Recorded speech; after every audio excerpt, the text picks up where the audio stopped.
pinakabakak nga imong nabuhat sa imong life? Nang mananggid ko sa iya nga nga nakoy adtuan good pero dili man ingon nga makipagkita pud ko sa mga lalaki nang dili lang niya gusto nang maglag-lag ko dili ko mananghid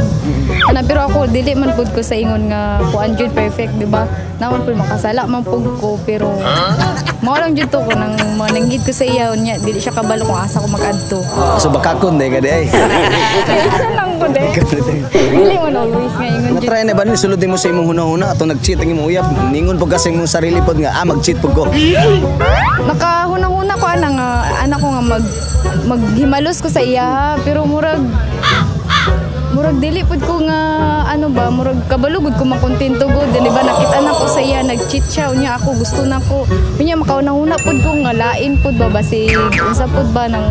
biska nakasala siya okay na sa ko gipasaylo lang nako siya anak ko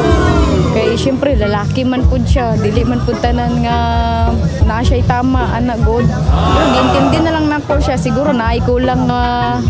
wala sa ko niya nakita na niya sa uban murag na feel nako nga unsa ba ipakita jud nako sa iya kanina buhaton nako nga para dili niya pangitaon sa uban anak